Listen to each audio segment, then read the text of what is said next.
En la Éfeso de finales del primer siglo, bajo el peso del Imperio Romano y a la sombra del gran templo de Artemisa, la fe cristiana era una llama parpadeante en la oscuridad. Se alimentaba en secreto, en bodegas subterráneas que olían a vino viejo y a tierra húmeda, donde los creyentes se reunían para compartir el pan y la palabra. En una de estas noches, el aire, ya denso por el humo de las lámparas de aceite, se cargó con una tensión distinta. Esteban, un comerciante griego de 40 años, un hombre cuya mente afilada para los números se había rendido a la lógica del Evangelio, se puso en pie. No era un anciano, ni un líder designado, solo un hermano respetado por su devoción y su estudio silencioso de los pergaminos. Su voz, al principio un murmullo tembloroso, ganó fuerza mientras compartía la revelación que había consumido sus noches y oraciones. Había estado meditando en el Apocalipsis, el escrito del anciano apóstol Juan, y creía que Dios le había mostrado algo terrible. La gran tribulación, la prueba final de la iglesia, no sería lo que todos esperaban. No vendría solamente de las espadas de Roma, del fuego de la persecución externa. No, la verdadera prueba, susurró Esteban, sería una purga interna, una apostasía sutil que ya se movía entre ellos como una fiebre invisible. El amor al mundo, la comodidad, las doctrinas que acarician el oído, pero envenenan el alma. Ese sería el verdadero enemigo. El anticristo no sería un emperador lejano, sino un espíritu de engaño que ya había encontrado asiento en la casa de Dios. El silencio que siguió a sus palabras no fue de asombro, sino de hielo. Demetrio, el principal de los ancianos, un hombre pragmático que valoraba el orden por encima de la profecía, se levantó. Su rostro era una máscara de indignación controlada. Acusó a Esteban, delante de todos, de arrogancia espiritual, de sembrar la división con sus visiones personales. Le prohibió volver a hablar de ello, humillándolo frente a la congregación que él solo buscaba proteger. El dolor que atravesó a Esteban no fue el de una idea rechazada, sino el de ser tratado como un enemigo por su propia familia, por aquellos con quienes partía el pan. Devastado, se sentó en silencio, su advertencia ahogada por el miedo al desorden. La frágil llama de su revelación parecía a punto de extinguirse bajo el soplo helado de la autoridad. ¿Quién era este hombre para atreverse a perturbar la paz de la iglesia de Éfeso? Esteban no había nacido en la fe. Su infancia estuvo marcada por los rituales paganos, por el aroma del incienso quemado en honor a Artemisa.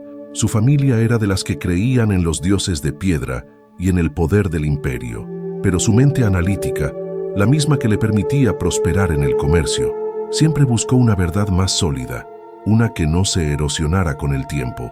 La encontró en su juventud al escuchar predicar al propio apóstol Juan.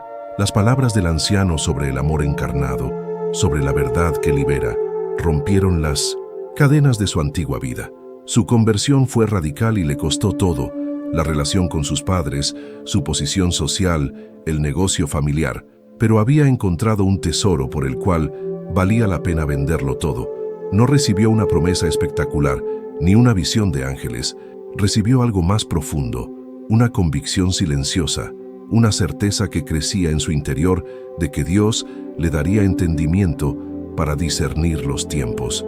Y él tomó esa convicción no como un privilegio, sino como un deber sagrado. Su esposa, Lidia, era una mujer fiel, pero su fe estaba tejida con hilos de temor.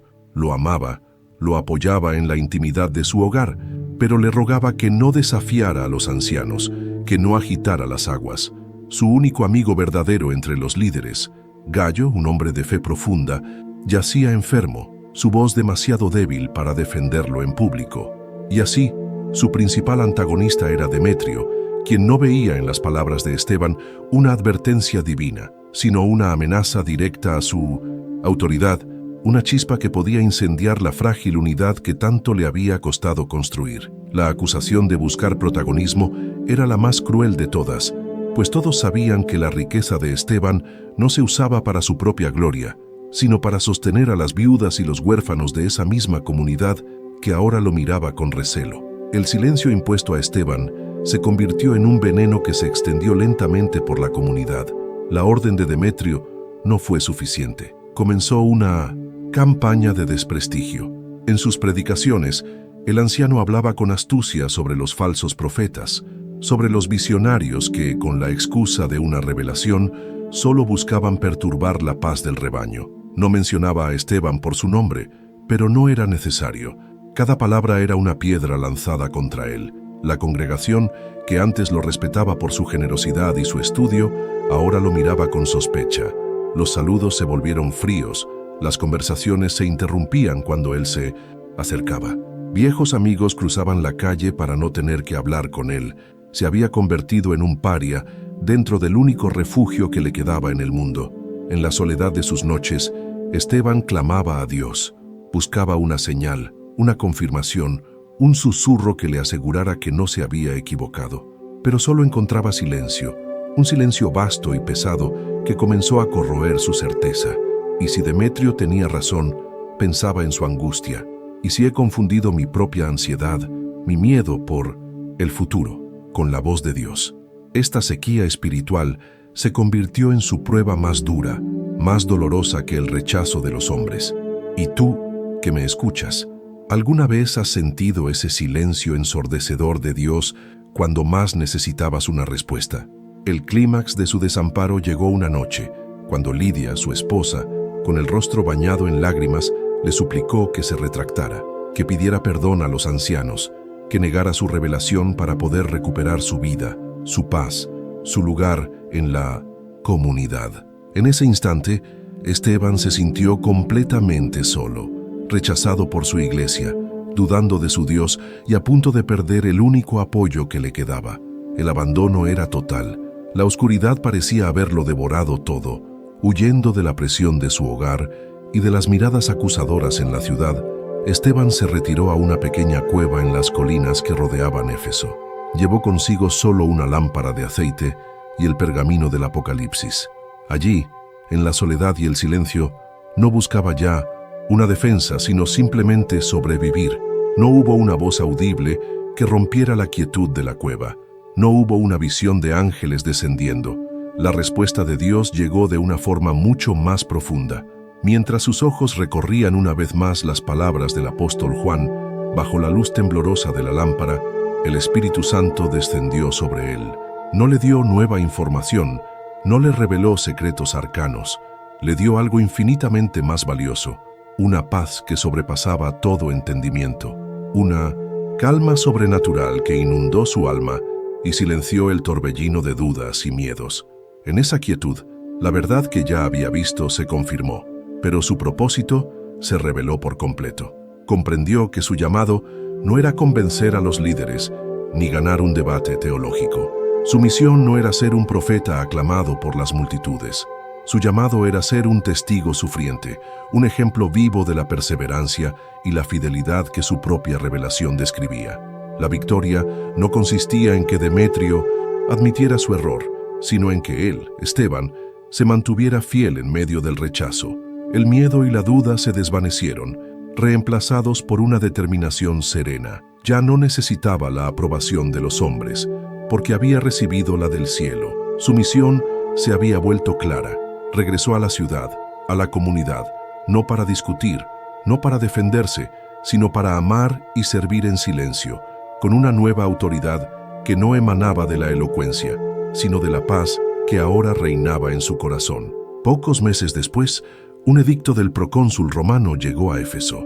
No era una orden de muerte ni de encarcelamiento masivo. Roma era más sutil, más inteligente en su opresión. El edicto exigía a todos los ciudadanos un simple acto de lealtad, ofrecer una pizca de incienso al genio del emperador, un gesto pequeño, casi insignificante, a cambio de certificados comerciales que permitían trabajar, comprar y vender, a cambio de protección y paz. Demetrio y los otros ancianos, en su pragmatismo, convocaron a la iglesia. Argumentaron que era un acto sin importancia, una formalidad para proteger al rebaño, para evitar problemas mayores. Animaron a la congregación a cumplir, pero la advertencia de Esteban, aquella que había sido silenciada, resonó en los corazones de un pequeño grupo. Recordaron sus palabras sobre el engaño interno, sobre el amor a la comodidad que se disfrazaría de prudencia. Cuando llegó el día de presentarse ante el magistrado, Esteban, con una serenidad que desconcertó, A todos fue el primero en negarse, no con arrogancia, sino con una firmeza tranquila. Su pequeño grupo lo siguió. La justicia de Dios no se manifestó con fuego del cielo. Fue una justicia silenciosa y terrible.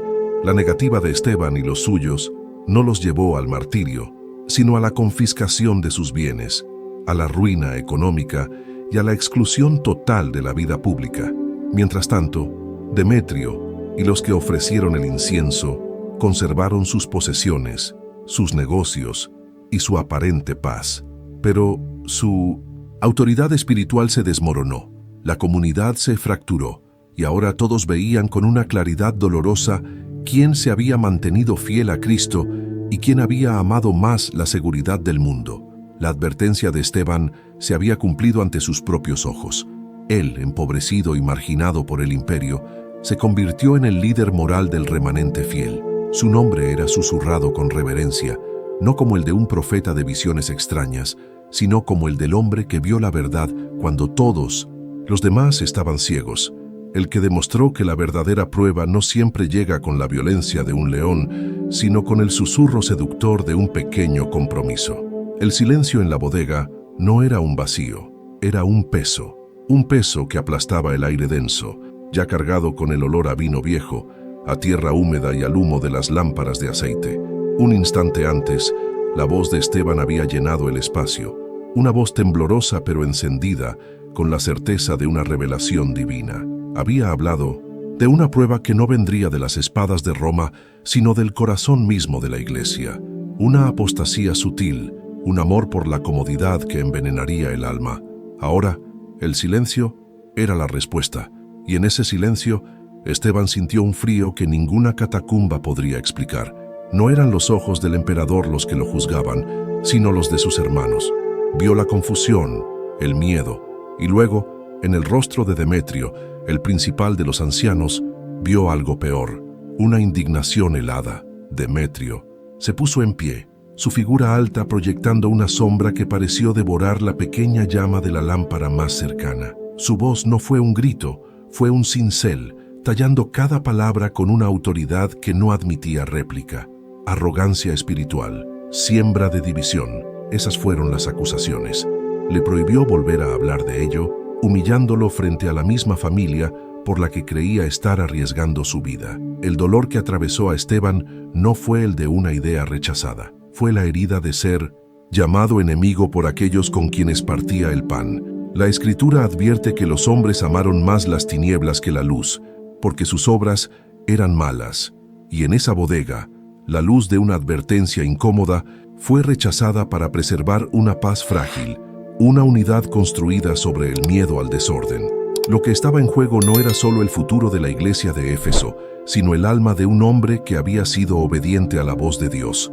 Pero casi nadie se da cuenta de que la prueba más grande no es soportar el odio del mundo, sino la incomprensión de tus propios hermanos. La historia de Esteban revela una verdad aterradora sobre el engaño de los últimos tiempos, y el detalle que lo cambia todo está escondido precisamente en el tipo de justicia que Dios finalmente trajo. Este es el dolor más profundo que un creyente puede experimentar. Si alguna vez te has sentido así, quédate conmigo hasta el final, y si este estudio ya resuena en tu corazón, considera suscribirte para no perderte las verdades que descubriremos juntos. Para entender el peso de la losa que cayó sobre Esteban en aquella bodega, debemos retroceder en el tiempo. Debemos caminar por las mismas calles de mármol de Éfeso que él caminó, no como el hombre quebrantado que ahora vemos, sino como el joven comerciante cuya mente estaba entrenada para calcular el valor de las sedas y las especias, no el de las profecías. Éfeso no era solo una ciudad, era un mundo dominado por la sombra colosal del Puis Impossible. Templo de Artemisa, una de las 7 maravillas del mundo antiguo. El aire olía a incienso pagano, al sudor de los marineros en el puerto y a la arrogancia de Roma. En este mundo, los dioses eran de piedra y el poder se medía en legiones. La familia de Esteban era parte de ese engranaje. Su vida estaba trazada: heredar el negocio, honrar a los dioses del imperio, prosperar en la paz romana. Pero en su interior, una pregunta silenciosa carcomía su alma, una que ningún oráculo de Artemisa podía responder. Buscaba una verdad que no se erosionara con el tiempo, una lógica que trascendiera el beneficio y la pérdida. Y la encontró. La encontró en la voz frágil pero firme de un anciano exiliado, el apóstol Juan, que pasaba sus últimos años en esa misma ciudad. Las palabras de Juan no hablaban de poder ni de prosperidad, sino de un amor encarnado, de una luz que las tinieblas no podían vencer. Para Esteban, el comerciante, fue como encontrar la perla de gran precio de la que habla el Evangelio, y como el mercader de la parábola lo vendió todo para comprarla. Su conversión no le trajo aplausos, le costó el abrazo de su padre, la fortuna familiar y el respeto de la sociedad. Se convirtió en un extraño en su propia tierra, pero en la pequeña comunidad de creyentes encontró una nueva familia. Su llamado no llegó con un trueno desde el cielo, ni con una visión de ángeles. Fue más sutil, más profundo. Fue una convicción que creció en él durante años de estudio silencioso, a la luz temblorosa de una lámpara de aceite, mientras el resto de la ciudad dormía. La convicción de que Dios le había concedido, como a los hijos de Isaacar en los tiempos antiguos, entendimiento de los tiempos para saber lo que su pueblo debía hacer. No lo vio como un privilegio, sino como una responsabilidad aterradora. La llama de esa lámpara, solitaria en la oscuridad, se convirtió en el símbolo de su misión: mantener una pequeña luz de verdad encendida, sin importar cuán fuerte soplara el viento. Y por eso la acusación de Demetrio, la acusación de buscar protagonismo, no era solo una ofensa, era una negación de toda su vida, un insulto a cada sacrificio que había hecho. ¿Cómo podía ser acusado de buscar la gloria de los hombres, quien había renunciado a toda gloria terrenal por amor a Cristo? El dolor de Esteban no provenía de la soberbia herida, sino del asombro de ver cómo la misma comunidad por la que lo había dado todo, ahora lo trataba como un leproso. El silencio que siguió a la humillación fue solo el principio. Estaba a punto de descubrir que hay un silencio mucho más profundo y aterrador: el silencio de Dios. Lo que vendría a continuación parecía negar cada promesa que había recibido y amenazaba con apagar para siempre la pequeña llama que ardía en su interior. La orden de Demetrio no fue el final del conflicto, fue la primera piedra de una avalancha. El silencio impuesto a Esteban en la bodega se derramó por las calles de Éfeso, no como una ausencia de sonido, sino como un veneno activo que contaminaba el aire a su alrededor. Demetrio, con la astucia de un estratega, nunca volvió a mencionar el nombre de Esteban desde el púlpito. No necesitaba hacerlo. En sus sermones comenzó a tejer una red de advertencias sobre los peligros de la soberbia espiritual, sobre aquellos que, embriagados por visiones personales, se atrevían a perturbar la paz del rebaño de Cristo. Cada palabra era una piedra perfectamente pulida, lanzada no para matar, sino para herir y aislar. Y la congregación, temerosa del desorden y anhelando la seguridad de una fe sencilla, escuchó y obedeció. El respeto que una vez tuvieron por el generoso comerciante se transformó en una fría sospecha. Las miradas que antes buscaban su consejo ahora se desviaban, cargadas de recelo. Viejos amigos con los que había compartido el pan y la oración ahora cruzaban la calle para evitar el incómodo deber de un saludo. Las conversaciones en el mercado se detenían bruscamente cuando él se acercaba, dejando tras de sí un silencio acusador. La lámpara de la comunión, aquella que le había dado calor tras renunciar a su familia de sangre, se había apagado para él. Se había convertido en un paria dentro del único refugio que le quedaba en el mundo. Pero esta persecución, por dolorosa que fuera, era una herida externa.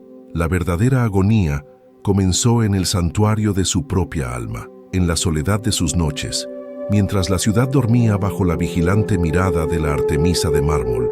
Esteban clamaba a Dios, extendía sus manos en la oscuridad de su habitación y suplicaba una señal, un susurro, una confirmación de que no había perdido el juicio. Buscaba una sola palabra del cielo que le asegurara que la revelación no había sido un engaño de su propio corazón, pero solo encontraba silencio, un silencio vasto, pesado, impenetrable, que comenzó a devorar su certeza como el óxido devora el hierro. Y en ese silencio, la voz de la duda encontró un eco. ¿Y si Demetrio tenía razón? La pregunta, al principio un susurro, se convirtió en un grito en su mente. ¿Y si he confundido mi propia ansiedad por el futuro, mi miedo por la iglesia, con la voz del Espíritu Santo? Esta sequía espiritual se convirtió en su prueba más dura, más insoportable que el desprecio de los hombres. Y tú que me escuchas, ¿alguna vez has sentido ese silencio ensordecedor de Dios precisamente cuando más necesitabas una respuesta? Es un desierto donde la fe parece una locura, y cada paso adelante requiere una fuerza que ya no posees.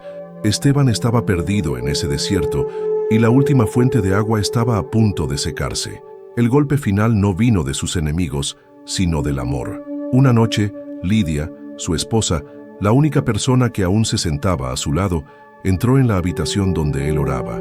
Su rostro estaba bañado en lágrimas, sus hombros temblaban por el peso de un dolor que ya no podía soportar. Se arrodilló frente a él, tomó sus manos y con la voz rota le suplicó. Le rogó que se retractara, que fuera a ver a Demetrio y a los ancianos, que les pidiera perdón, que negara su revelación, que la llamara un error, un exceso de celo, cualquier cosa con tal de recuperar su vida, su paz, su lugar en la comunidad.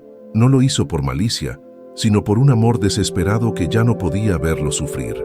En ese instante, Esteban se sintió completamente solo, rechazado por su iglesia, abandonado por sus amigos, dudando de su Dios y ahora viendo cómo el último pilar de su vida se resquebrajaba bajo la presión. El abandono era absoluto, la oscuridad parecía haberlo devorado todo. La pequeña llama de su revelación, que había sobrevivido al soplo helado de la autoridad y al viento cortante del ostracismo, ahora parpadeaba débilmente, a punto de ser extinguida por una lágrima de amor. Estaba en su punto de quiebre, el momento en que un hombre debe decidir si su fe es lo suficientemente fuerte como para existir en la más completa y absoluta soledad. Si este tipo de estudio, que va más allá de la superficie de la historia, para tocar las fibras del alma humana y la fidelidad de Dios en medio del silencio, te ayuda a entender la Biblia con mayor profundidad, considera apoyar este ministerio con tu suscripción. Así, podremos seguir encendiendo estas pequeñas luces en la oscuridad, juntos. Huyendo de la presión de su hogar y de las miradas acusadoras en la ciudad, Esteban se retiró a una pequeña cueva en las colinas que rodeaban Éfeso. Llevó consigo solo una lámpara de aceite y el pergamino del Apocalipsis. Allí, en la soledad y el silencio, no buscaba ya una defensa, sino simplemente sobrevivir. No hubo una voz audible que rompiera la quietud de la cueva. No hubo una visión de ángeles descendiendo. La respuesta de Dios llegó de una forma mucho más profunda. Mientras sus ojos recorrían una vez más las palabras del apóstol Juan, bajo la luz temblorosa de la lámpara, el Espíritu Santo descendió sobre él. No le dio nueva información, no le reveló secretos arcanos.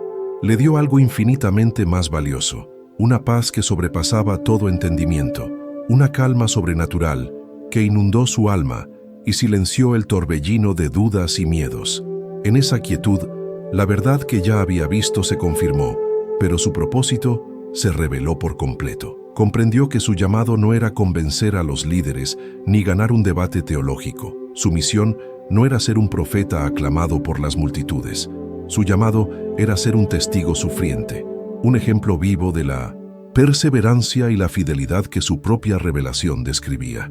Las palabras del apóstol sobre aquel que venza, sobre el que persevere hasta el fin, ya no eran una advertencia lejana, sino un espejo. Se vio a sí mismo en esas líneas. Su dolor no era una señal del abandono de Dios, sino el camino mismo del vencedor. La victoria no consistía en que Demetrio admitiera su error, sino en que él, Esteban, se mantuviera fiel en medio del rechazo. Y quizás tú, que escuchas esta historia, esperas una respuesta de Dios que sea un terremoto, una voz desde los cielos que silencie a tus detractores. Pero la historia de Esteban nos enseña que, a menudo, la confirmación más poderosa de Dios no es un grito, sino un susurro de paz en medio de la tormenta. Es la fuerza para seguir amando cuando te han herido, para seguir sirviendo cuando te han ignorado. La verdadera victoria, nos muestra Esteban, es permanecer fiel cuando la única recompensa es la certeza interior de que estás exactamente donde Dios quiere que estés. El miedo y la duda se desvanecieron, reemplazados por una determinación serena. Ya no necesitaba la aprobación de los hombres, porque había recibido la del cielo. Su misión se había vuelto clara. Regresó a la ciudad, a la comunidad, no para discutir, no para defenderse, sino para amar y servir en silencio, con una nueva autoridad que no emanaba de la elocuencia, sino de la paz que ahora reinaba en su corazón. Pocos meses después, un edicto del procónsul romano llegó a Éfeso. No era una orden de muerte ni de encarcelamiento masivo. Roma era más sutil, más inteligente en su opresión. El edicto exigía a todos los ciudadanos un simple acto de lealtad: ofrecer una pizca de incienso al genio del emperador. Un gesto pequeño, casi insignificante, a cambio de certificados comerciales que permitían trabajar, comprar y vender, a cambio de protección y paz. Demetrio y los otros ancianos, en su pragmatismo, convocaron a la iglesia. Argumentaron que era un acto sin importancia, una formalidad para proteger al rebaño, para evitar problemas mayores.